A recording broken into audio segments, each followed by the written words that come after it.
Hey guys, Tony here with Maryland and Delaware Herping.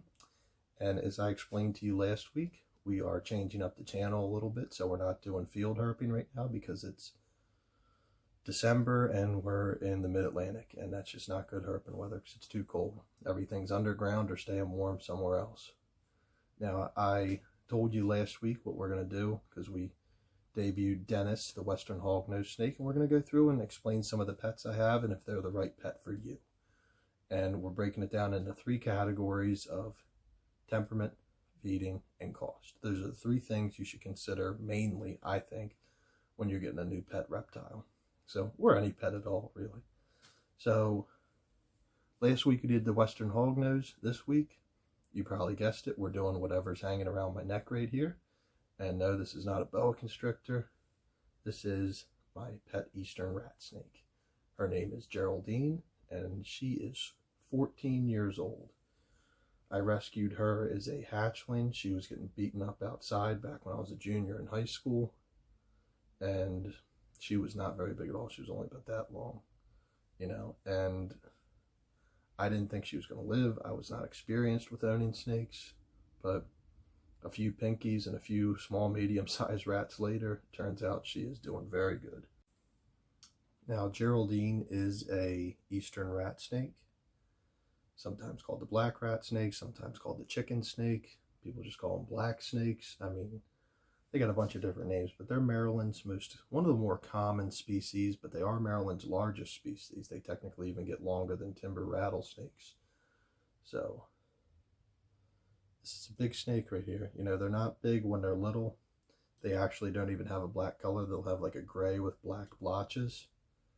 And then over time with each shed, they'll become more darker and darker, but you can still kind of see the blotched pattern a little bit like down their back right there. But I love these guys. They're awesome snakes. They're way more common in the wild than they are in captivity, which isn't the case with a lot of pet snakes. But these guys just thrive so well out in the field. I mean, they're excellent for rodent control. You talk to any farmer or a person that keeps horses or anything where you're going to have like large amounts of feed that attract rodents and everything, they love them some eastern rat snakes because they know that they are there. They're harmless to humans. Their bite really doesn't even hurt that bad. You just bleed a little bit, and they probably won't even bite you if you're not messing with them. And they love to eat rats and mice. And one of the things that separates them from a lot of other colubrids that you see in the wild is that they are constrictors. Especially, in this area on the East Coast, I think the only three, we have a few constrictors. You have pine snakes, which are more rare. They're in the Pitchifis. I think I pronounced that right. And then you've got your king snakes, your milk snakes, and your rat snakes. And rat snakes, which also includes corn snakes, I mean, they live up to their name. They love eating rats and mice. So they are great to have around your house. Now, getting to them as pets, that's a little bit different. She was wild caught, which I usually don't recommend. However, with the situation, I was still in high school. I didn't really know much about these snakes. And my cats were beating it up outside, and she was just a little thing. And so I brought her in, and I've kept her since then. But she's lived a pretty good life. I've definitely learned some things through trial and error about housing, about temperament and handling snakes and feeding, so she is great. And these are a hardy snake, they don't die easily. So I'm not saying you should mess up with these things, but if you are a new keeper, I would definitely recommend these guys. Now, last week, we talked about the Western hognose snake, and we broke it down as far as getting as a pet into three different categories. We talked about temperament, we talked about feeding, and we talked about costs. Now, starting off with temperament, as you can see, these are a very exploratory snake. She's very interested in what's going on. But at the same time, she's docile. She's not real darty or anything like that, like a racer or a garter snake. She actually kind of handles like a boa. She's very big. She definitely hugs you. And one of the reasons they're so good at giving you a hug and gripping onto you and they're hard to drop is because they are semi-arboreal. They go up in trees a lot to go after birds and their eggs. They can be hell if you have bird houses because they will sneak into there and eat everything in there. They are great predators. But I've been bit by her twice. And both of those were feeding responses where I made an error. You know, I was trying to handle her while I was feeding her. My hands smelled like mice. That's never a good scenario. So that's how you not get bit. But other than that, I mean, that was like 10 years ago the last time she bit me. You know, I've just been able to read her very well and know when to bother her and when not to bother her, but she's genuinely really easygoing. And so are most rat snakes. Like you said, fox snakes, corn snakes, black snakes. I mean, the corn snake's like the most common pet snake in the whole trade. And I think that's just because they don't get nearly as big as these guys and they come in a lot more morphs. But me personally, I love the black rat snake more than the corn snake. I think that they are just a beautiful snake. And I don't know, they've just always been my favorite. You know, they're pretty much man's best friend in my opinion. But yeah, for handleability, I mean, if you get one captive bred, when it was raise it from a little baby, you will have no problem handling that snake as long as you don't make mistakes like with feeding and stuff like that. Now, when it comes to our second category of feeding, easy too. Rat snakes, what do they eat? Mice, rats. Frozen thawed, best way to go. Live feeding's good if you like being entertained by stuff getting killed, but I do not. So, you know, me personally, I don't like watching that. And there's so many places where you can get frozen thawed at pet stores. You can have them delivered to your house. So it seems a bit unnecessary to me. Now, through the spring, summer, and early fall months, she eats like an absolute champion. I feed her one small or medium-sized rat. But in the winter months, she does not eat at all. She hasn't eaten since October. It's just a wild instinct kicking in. I still keep the heat right in her cage, and yeah, she's just not interested in eating. But she's still healthy. She still moves around a lot, still drinks water, so that's all I really care about, you know. But yeah, no special feeding requirements or anything. Maybe once a week, once every 10 days. Don't overfeed them, and you're going to have a healthy snake. So like I said, with handleability and feeding, I haven't mentioned anything too specific that could deter you from getting this snake.